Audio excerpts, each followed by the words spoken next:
150 years ago, the King of France had this obelisk brought from Egypt to grace the heart of Paris.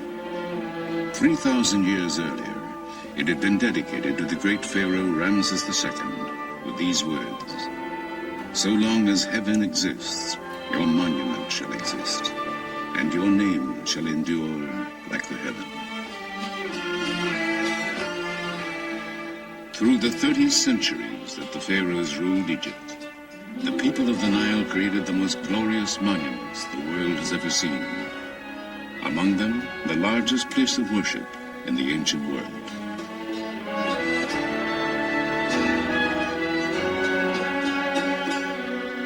These miracles in stone were tributes to their gods and kings.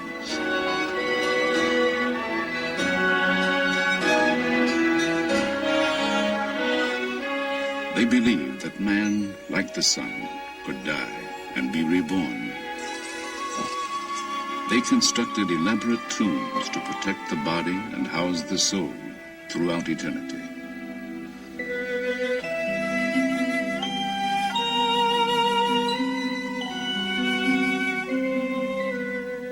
They created guides to the underworld, books of the dead to ensure immortality.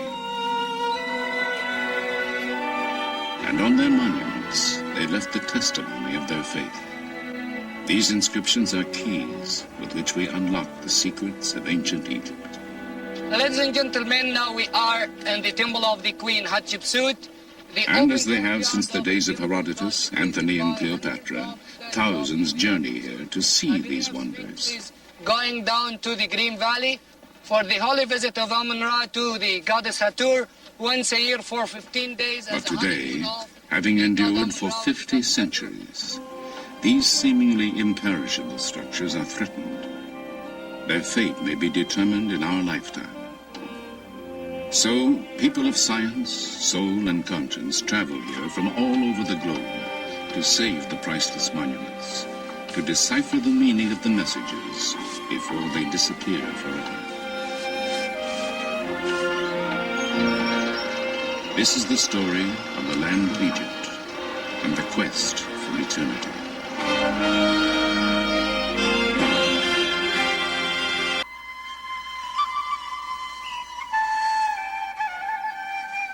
The Nile, flowing through the endless miles of Egypt's desert sands, its precious waters gave birth and breath to one of the greatest civilizations that has ever taken hold on our planet. Hail to you, O Nile, went an ancient hymn. Sprung from earth, come to nourish Egypt, food provider, bounty maker, who creates all that is good. The river's annual flooding left rich deposits of silt. Utilizing it, farmers developed a settled life. Sustained by its abundant waters, the land and crops prospered.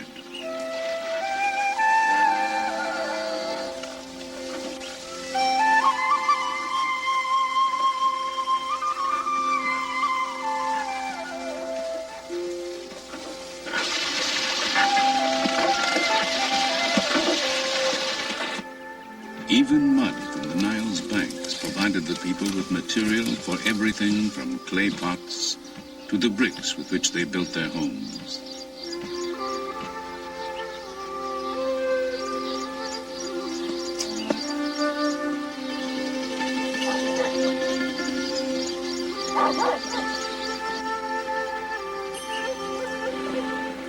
The Nile itself was Egypt's highway.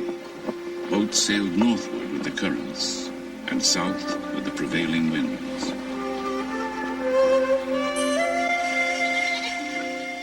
To predict the time when the river would overflow, the ancients developed a calendar. Our own evolved from it.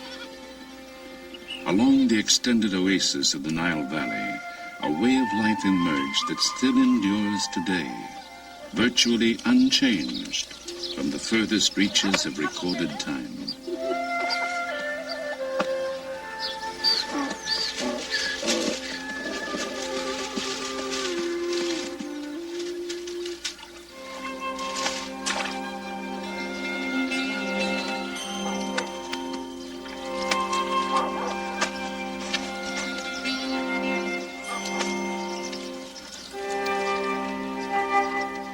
And in the time of the Nile's annual flooding, when the farmers could not till their fields, they built the pyramids, tombs for their pharaohs.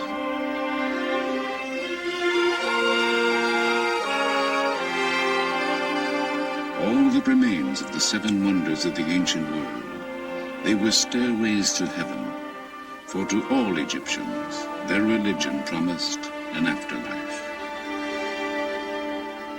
The largest monument ever constructed, the Great Pyramid, contains more than 2 million immense limestone blocks, each weighing over 2 tons. 100,000 men toiled for 20 years without wheel, horse, or iron tools to create it, that their pharaoh might join the sun god and live in eternity. This dedication to gods and kings was to sustain the Egypt of the pharaohs for 3,000 years.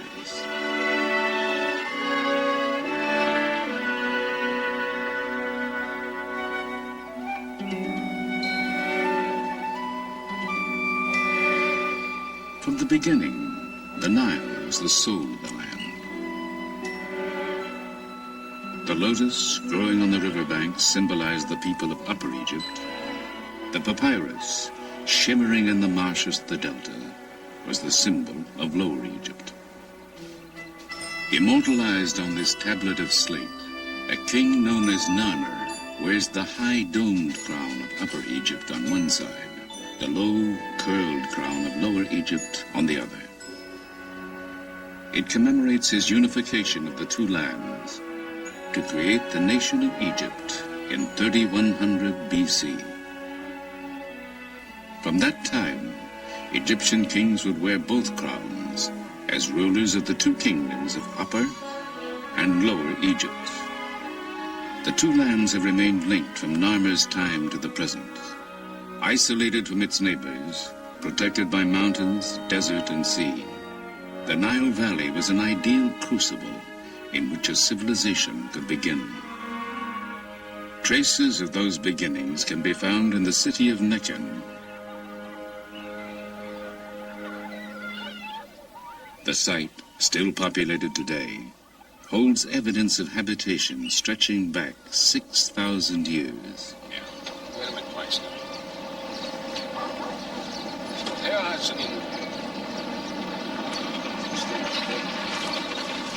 Since 1967, Dr. Walter Fairservice of Vassar College and the American Museum of Natural History has been excavating here in his continuing search for the roots of civilization.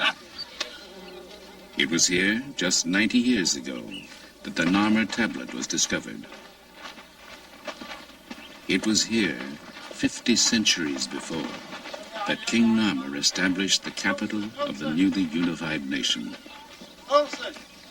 Here we have the walls of a princely complex that belonged to a king who lived here 5,000 years ago at the very beginning of Egypt's unification. He was a great king, a powerful monarch. And we know from the size of the rooms and the way things are located that he was a very rich man, a very wealthy person. We know he had storerooms full of grain. We know that he had perhaps a great hoard of copper and many other things of that order. And yet, oddly enough, this powerful monarch, he left the place. He abandoned it. And that's part of the reason we're exploring this area, to find out why. Why at the very beginnings of Egypt's history do we have a place as important as this abandoned? Perhaps the secret still lies buried in these mud brick walls. Sifting through the debris of the centuries, the Fairservice team continues to piece together the history of the site.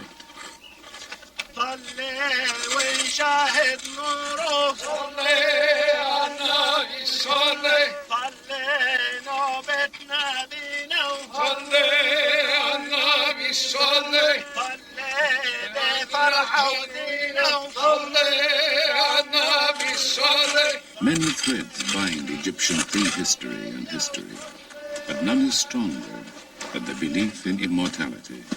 But this one is interesting because equipped with objects necessary for the afterlife, These bodies were buried before the first pharaoh built his palace here. Right here, if I can pull this up just a little bit, hairpins found at the roof of the skull.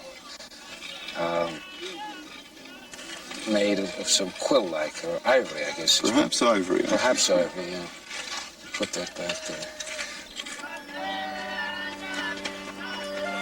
In this capital, religion, tradition, and political power fused. Foundations were laid on which the longest lasting of all ancient civilizations would rise.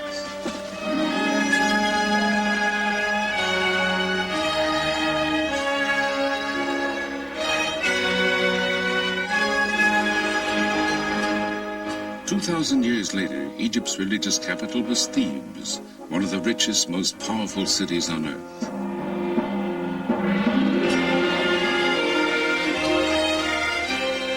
At its heart was the temple of Amun at Karnak, the largest place of worship in the ancient world.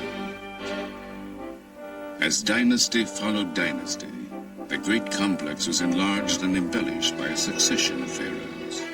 Tutankhamun, whose fabulous tomb treasures dazzled the world. A female pharaoh, Hatshepsut, called the first great woman in history. The heretic Akhenaten, first believer in one god. And Ramses II, the greatest builder of all time.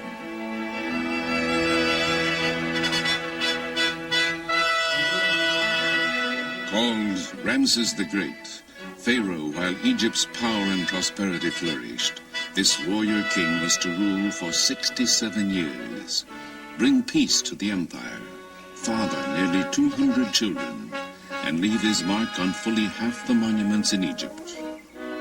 Ramses was only about 20 when his father, Seti I, died in 1290 BC. Seti had ordered his funerary temple built at Abydos. One of Ramses' first acts as pharaoh was to travel there to complete it. To all Egyptians, this was the most sacred city on earth.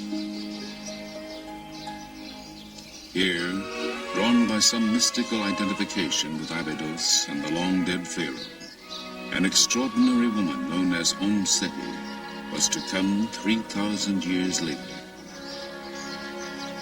With a group of fellow Egyptologists, she celebrates her 77th birthday. To you. Happy birthday, Seti. Happy birthday to you. Well, thank you very much. Not exactly. You certainly made it a happy birthday. Make a speech. Make a speech. Oh, how lovely. Oh, I am. I'm afraid it was a mass-produced one, but... Never mind, that won't matter. My heart, my mother, my heart, my mother, my heart, whereby I came into being. Do not stand up and witness against me at the judgment. I think that's the text. It should be. You got it. Oh, thank you very much. To Seti at her 77th, on her way to 110. Thank you. Let us drink to our dear old friend Ramses II. Born Dorothy Eady in England, she says something called her here from the time she was a child. She came here 50 years ago, married an Egyptian, and had a son whom she named Seti.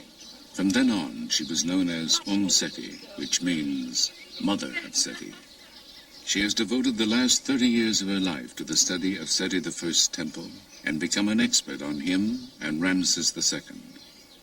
Ramses tells that he came to Abydos alone, you see, in the first year of his reign after his father was dead. And he found that the decoration of this temple was incomplete. In the inscription, he says that I ordered the work of my father to be completed. And all the works which my father had started and were still incomplete, I had them finished. And then he goes on as if he's speaking to the soul of his father, you see, and telling him that all that Seti had wanted to do and died before completing, and all his plans and ambitions, Ramses would complete it. And he said, so long as I am ruling, it will be as though you are still on the throne. He was a nice fellow, and he was a very good son. When Seti came here for the Egyptian Department of Antiquities, the temple was in ruins. Its reconstruction became her passion. They confronted me with a pile of fragments of inscribed stone. There were over 2,000. Some were very small, some were very big. My job was to copy the inscriptions on them, catalogue them, and where possible, fit them together.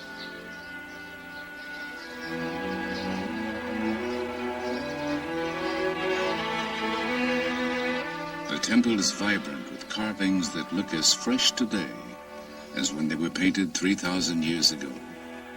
Its walls tell the first known story of resurrection. Osiris, a mythical ruler, was killed and dismembered by his brother. His wife, the goddess Isis, found the scattered pieces of his body, bound them together, and Osiris arose from the dead. Their son, the falcon-headed god Horus, was to grow to manhood and avenge his father. Anubis, jackal-headed god of embalming, was sent by the sun god to help Osiris live eternally.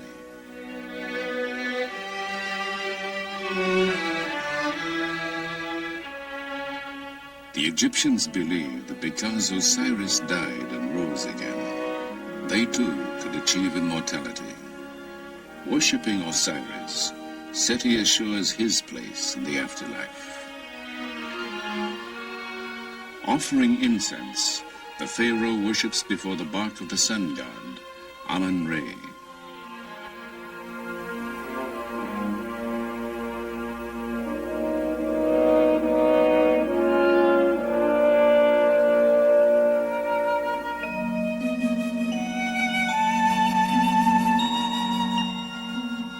Just as Seti offers bread, ducks, figs, and a pomegranate to Isis, Seti follows the ancient beliefs.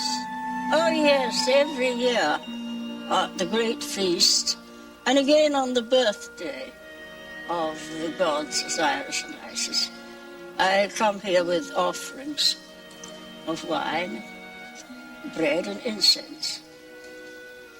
Oh, I love coming here. It's the place I really do feel at home.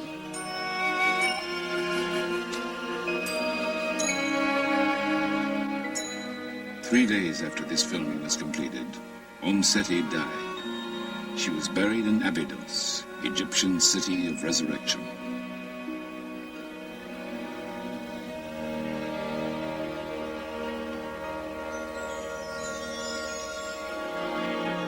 In the time of Ramses, the most powerful deity of the living was the sun god, Amun-Re. He was patron of the city of Thebes, located on the Nile between the first capital, Nekhen, and Abydos. On the east bank, where the sun rises, were temples dedicated to the sun god, Karnak and Luxor. On the west bank, where the sun buries itself each day, was a complex of tombs where royalty was buried. The Valley of the Kings and the Valley of the Queens.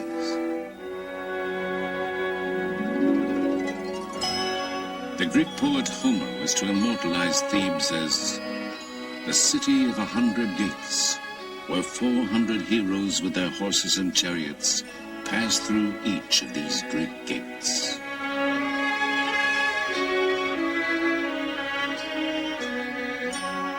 While Ramses reigned, Thebes was splendid.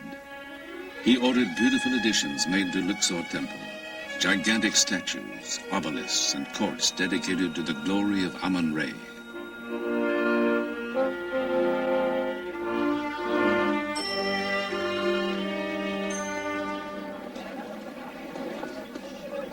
But having endured 3,000 years, these monuments face destruction in our time from the effects of increased agriculture, industrialization, changing weather conditions, due in part to the Aswan High Dam, and even the tourists themselves.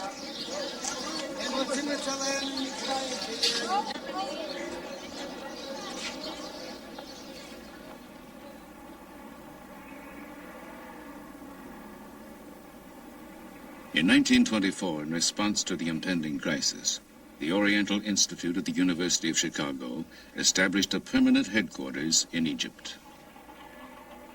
Called Chicago House, it was founded by Dr. James Henry Breasted, father of American Egyptology, who envisioned making a record of all the endangered monuments of ancient Egypt. Today, Chicago House is under the direction of Dr. Lanny Bell. The scholars of Chicago House have undertaken a monumental labor called the Epigraphic Survey.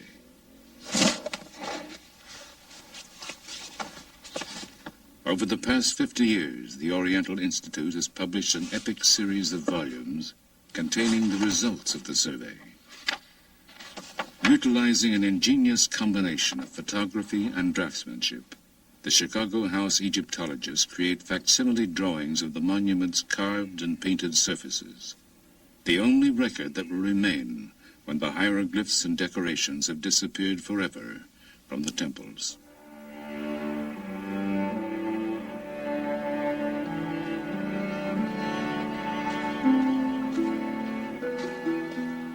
As Pharaoh succeeded Pharaoh, it was common practice for them to alter temples, taking credit for the work of their predecessors.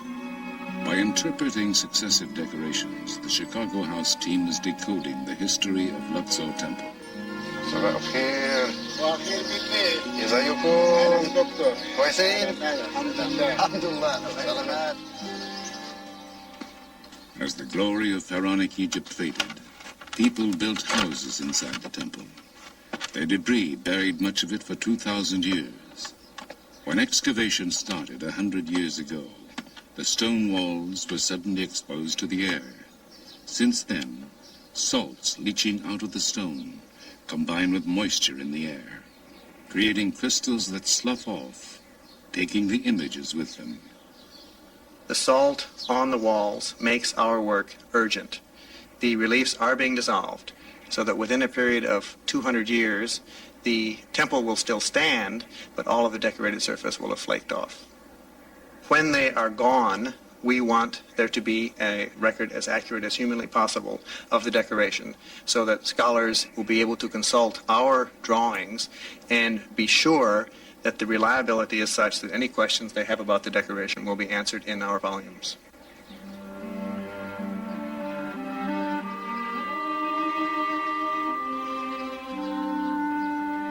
When the gods were worshipped here no more, great portions of the temple were dismantled. Large blocks were broken into smaller pieces for reuse as building material. Thousands of them have been collected over a 30-year period. Chicago House is conducting a systematic search of the fragments to reconstruct a section called the Lost Colonnade.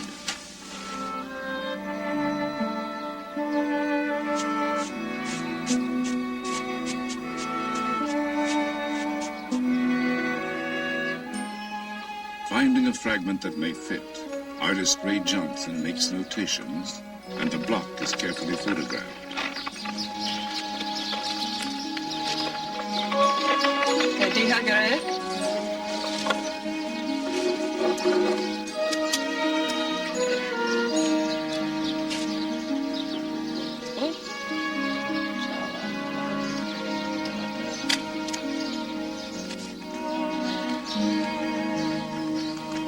An artist's pencils then inks in the lines of the photograph, making corrections and replacing what time may have removed.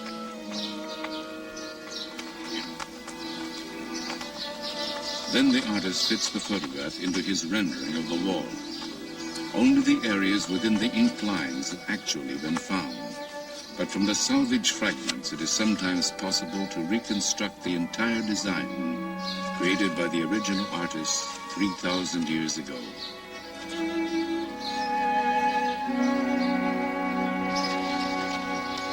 You support me going up?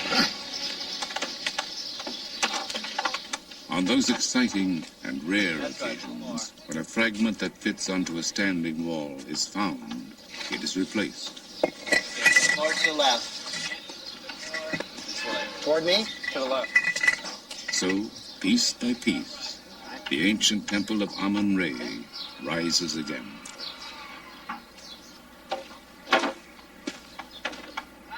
The investigations at Chicago House have revealed that the colonnade of Luxor Temple is the major standing monument of Tutankhamun.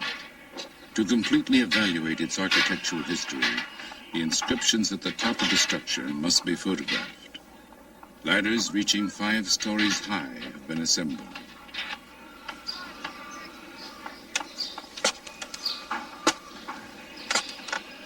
This is the first time in 50 years that anyone has attempted the ascent.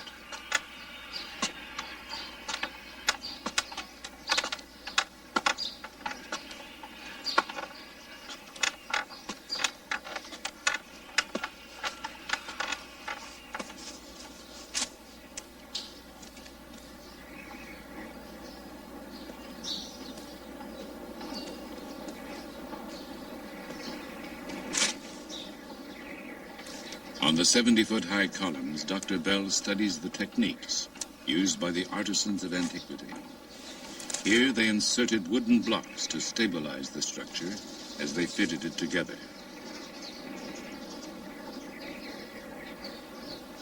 A roof once covered the colonnade, but it fell or was removed sometime before 1600 AD. Fragments of it found on the temple floor have been identified.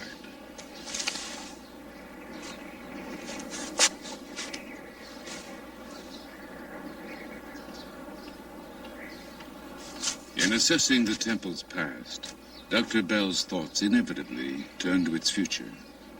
Paradoxically, the vibrations caused by the endless footsteps of the tourists who visit each year, even the carbon dioxide they exhale, are eroding the irreplaceable treasures they come to enjoy.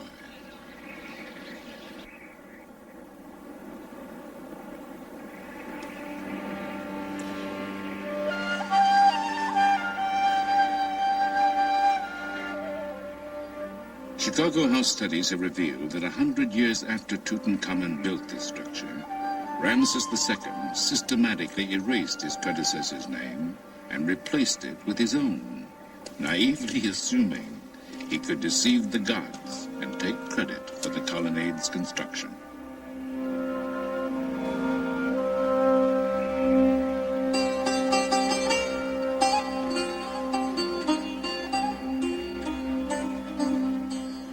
Ramses also added to the majesty of Luxor Temple. He built a massive entrance, the horizon from which the sun god goes forth. From reliefs we can reconstruct a dazzling annual festival, the Feast of Opet.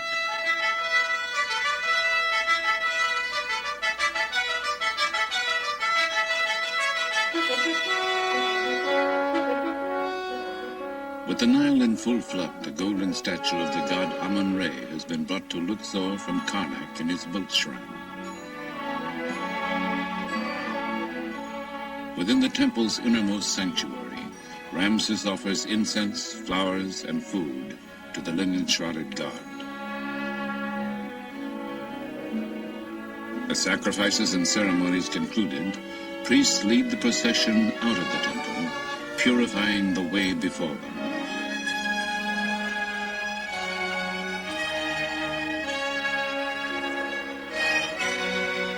Thousands of citizens crowd the waterfront to see musicians, Nubian dancers, soldiers, and priestesses accompany the procession along the Nile.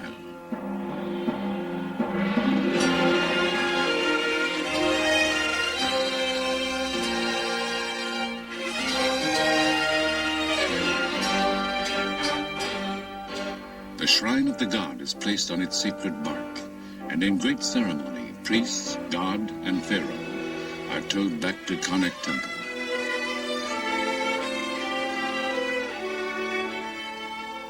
Ramses' favorite queen, Nefertari, and the royal princesses greet the procession as it arrives. Concluding nearly a month of worship and revelry, the royal couple enters the great temple of Amun at Karnak.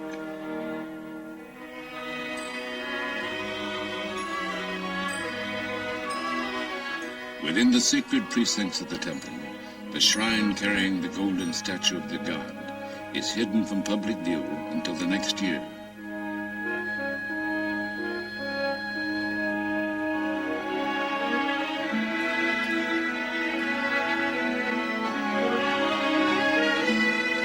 Symbolically renewed and reborn, the divine King Ramses advances toward the innermost reaches of the temple, where no common mortals are allowed to venture. Begun by his father, Seti I, this awesome hall was completed by Ramses. A soaring forest of stone, it is created of 134 pillars, some of them 80 feet high.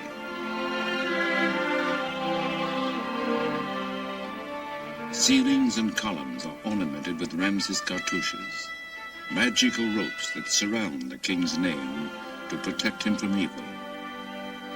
In the hieroglyphs of his name is the message, "It is Re, the sun god, who bore him." From the sun god, the pharaohs drew their right to rule, their divinity, their legitimacy, and crowns. So they constructed this mighty city of God. 100 pharaohs enlarged and embellished it over a period of 2,000 years, a creation that did not cease until the Christian era, that has resumed as modern archaeologists restore this timeless testimony of faith.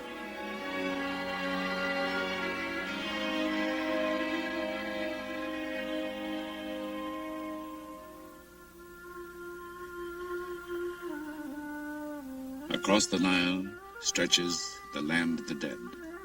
Here, in mystical imitation of the setting sun, the bodies of the deceased were laid to rest, that they might rise again as the sun did each day.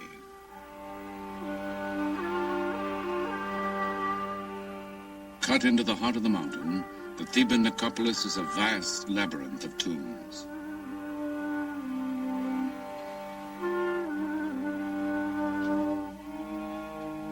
Here, Ramses' architects built his splendid mortuary temple, the Ramesseum. In its forecourt lie huge fragments of his colossal statue, 1,000 tons of granite that once rose 57 feet in height, that inspired Shelley's sonnet, Ozymandias, in which he called the Pharaoh, King of Kings.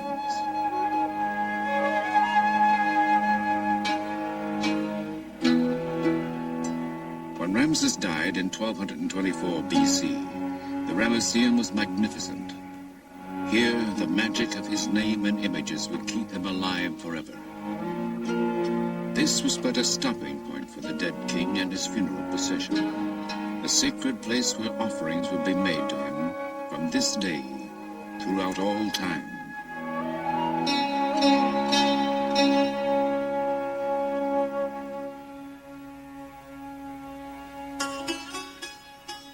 Though mourners wept, they knew that if properly provided for, one could live forever. So they carried with them everything the dead might need for the voyage through eternity. For a king, there would be boats in which he could sail endlessly on the Nile.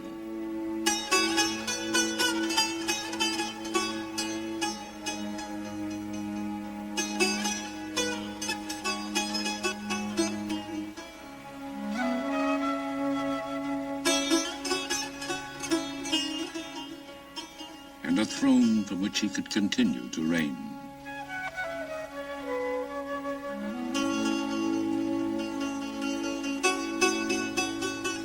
Even magical figures would be provided to do his bidding in the afterlife.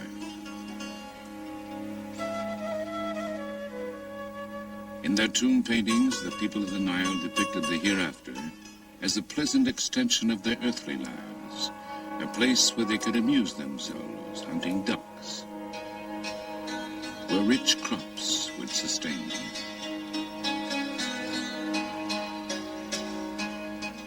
The deceased carried with them books of the dead.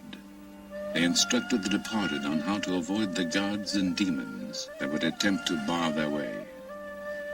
Her body painted with stars, a goddess of the sky stretches over a reclining god who represents the earth.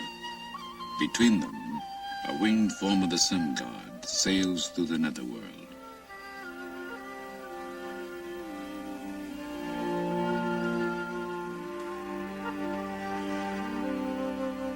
The divine ibis-headed scribe Thoth makes notes as the deeds of the deceased are weighed on the scale of justice. In an address to the gods, the departed will assert his innocence. I am pure of mouth and hands, without sin, without guilt, without evil. Those who were judged to be without sin could join Osiris to dwell in the happy land of the setting sun.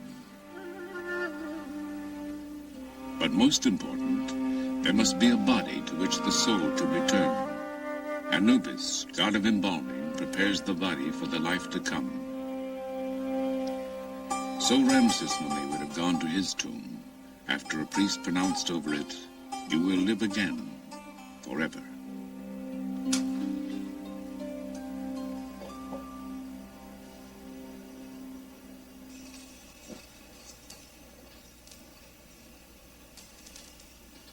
The tomb of Ramses II. In a state of dangerous disrepair, its access is forbidden to almost everyone. But a team headed by Dr. Kent Weeks of the University of California at Berkeley has recently mapped it.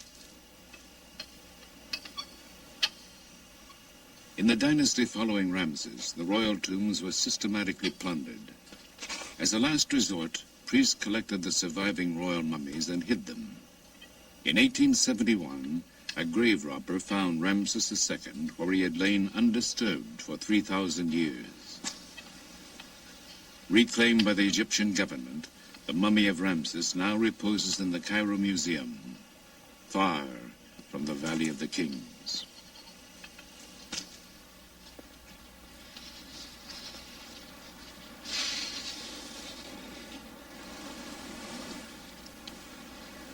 This is the West Valley. It's part of the ancient necropolis of Thebes, about 9 square miles of some of the most important archaeological monuments anywhere in the world. Valley of the Queens, Valley of the Kings, Tutankhamun's tomb, they're all here. But in spite of several centuries of interest in this area, there still does not exist a detailed archaeological map of what it contains. That's the purpose of the Berkeley Theban Mapping Project, to make as detailed an archaeological map as modern technology will permit. It's an important project. It's going to make it possible for us to study the history of the necropolis, but even more important, it's going to help us to preserve it and protect it. Surveying techniques are used to measure topographical features. Thank you.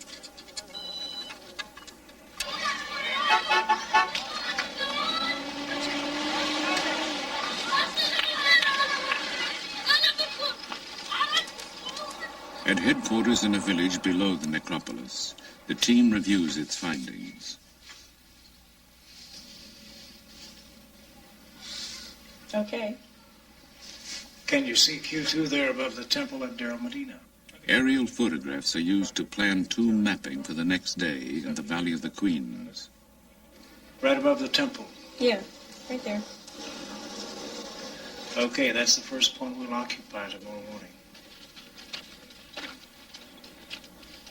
When surface measurements are combined with plans of the tombs, they will create new and revolutionary three-dimensional maps. These will make it easier to find correlations between the geography and the locations of the known tombs, and perhaps enable scientists to find tombs still undiscovered. Let's drop everything here, Dave, and then we can send it on down. Why don't you and Jenny go on down? We'll start passing stuff to you. Dave, why don't you choose what we have to take down, and we'll leave the rest up here. I'll get the lantern. Not you.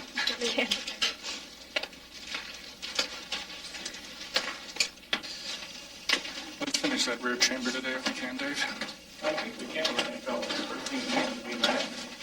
Looks like a steep set of stairs. Yeah, watch your step, people. It is, everybody. I got it? Okay. Get up, Marie.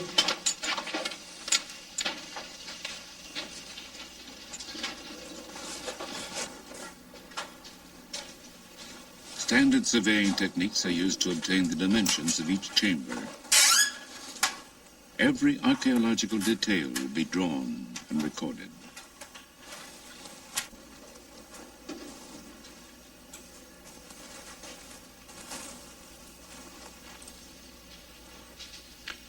I think that's about it, Kat. Did you get those problems in the back chamber? It was customary to place the tombs of royal children in the Valley of the Queens.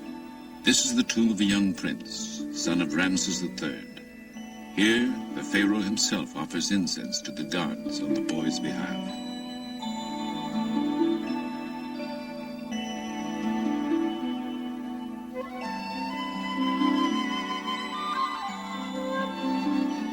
In these touching scenes, the pharaoh leads his 9-year-old son into the presence of the divinities of the underworld. Carrying the feather of truth, the boy obediently follows his father.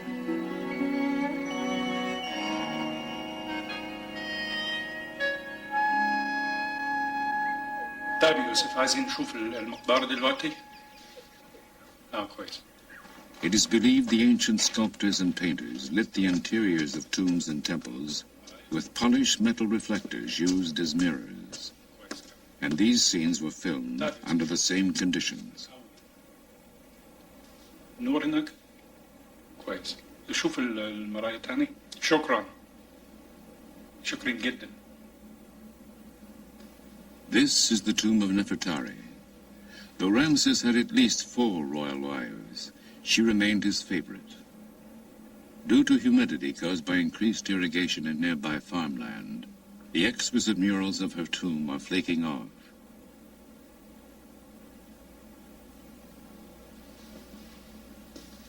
Unless scientists can halt the deterioration, these may be the last moments of what was imagined as the endless ages in which Nefertari would live on these walls. This was the woman with whom Ramses believed he would go through eternity, to whom these words were written. The princess, rich in grace, lady of affection, sweet with love, mistress of the 2 lands, songstress of the beautiful countenance, greatest in the harem of the lord of the palace. All that you say will be done for you. Everything beautiful according to your wish. All your words bring contentment to the face, wherefore men love to hear your voice. These tributes speak to us of love and hope, a people and a civilization that soared brilliantly and then was eclipsed.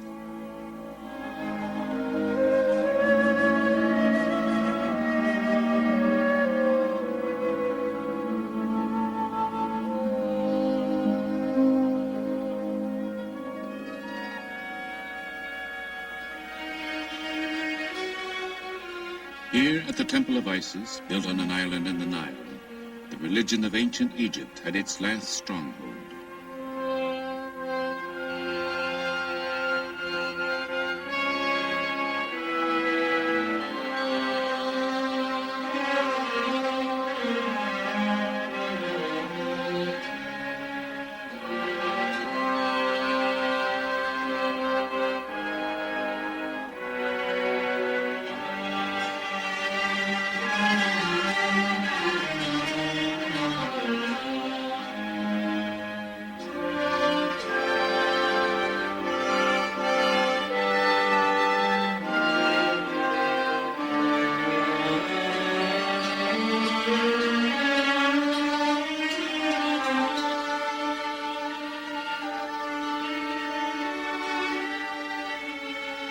After 332 BC, the Greek Ptolemies would reign as the last dynasty of pharaohs.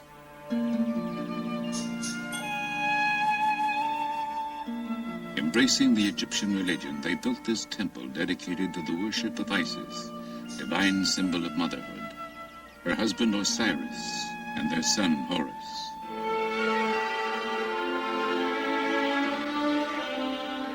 Their stories are told and retold on the temple walls. But the story of another holy family was to sweep over Egypt.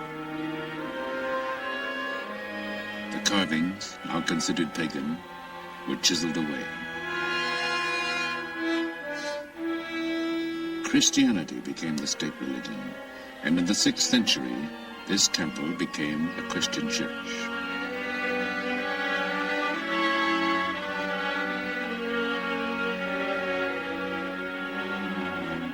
The meaning of the hieroglyphs would be forgotten, the ancient rites forbidden. For 12 centuries, the story of Egypt's ancient civilization would be lost.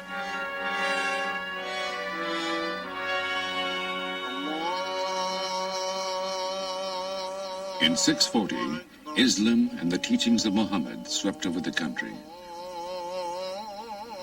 A succession of foreigners was to rule until 1952, when revolution restored full independence to Egypt after 2,000 years.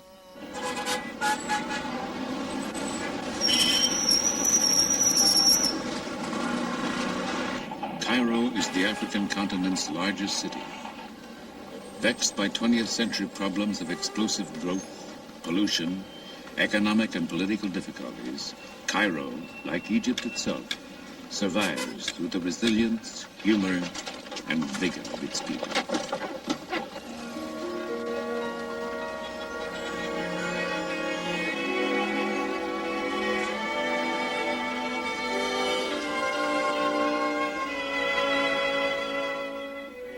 Facing an expanding population and an emerging nation's need for energy, the Aswan High Dam was built in the 1960s. With 17 times the material contained in the Great Pyramid, the dam is a monument to the new nationalism and what some would call the 20th century religion, technology.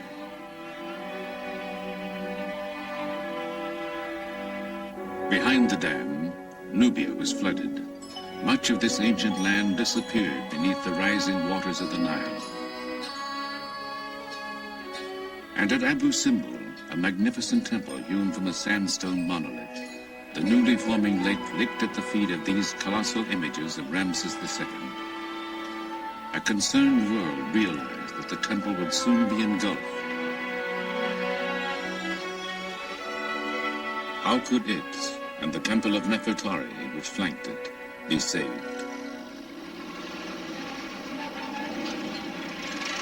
At the 11th hour, with funding from Egypt, the United States, and UNESCO, an international team swung into action, racing the rising Nile. Slab by slab, in cuts no more than 1/4 of an inch thick, the temple was dismantled. The work continued night and day as workmen cut 190 feet down through the cliff.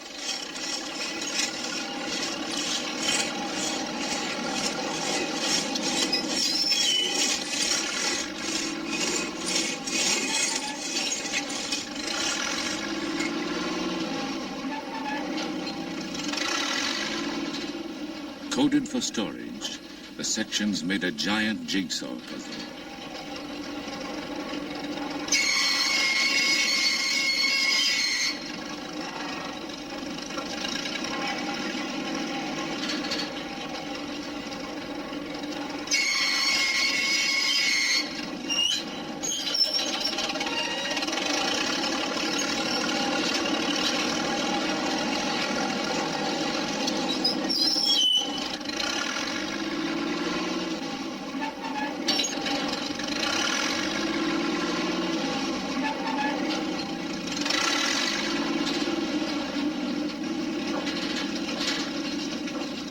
Moved up 200 feet beyond the reach of the Nile, the temple was reassembled.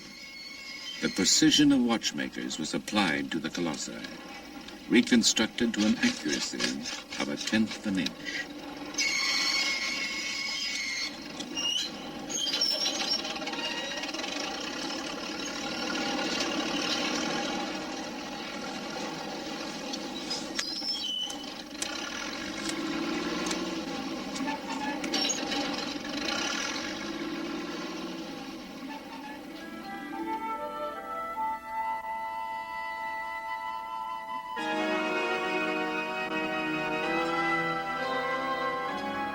Ramses' temple was designed by ancient priest astronomers so that the sun would penetrate deep within to bless a figure of the Pharaoh on the jubilee that celebrated 30 years of his reign. In our time, engineers have resituated the temple so that the sun still streams in on the Pharaoh on each anniversary of that day, 3,200 years ago.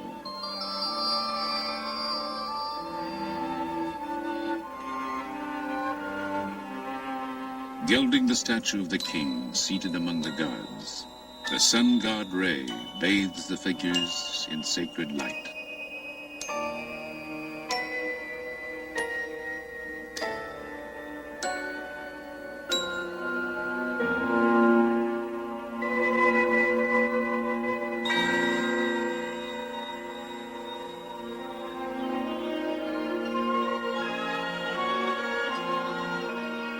Why have people come here since the days of ancient Greece and Rome? These works are expressions of the quest for the meaning of life itself, a longing for connection with the gods, a need for beauty, a hope for immortality. They are worth knowing and worth saving because the record of the past tells us something of ourselves and hints of our future. Here, Egyptians and travelers alike raise their eyes to Ramses, speak of him, remember him as a leader who signed the world's first major peace treaty.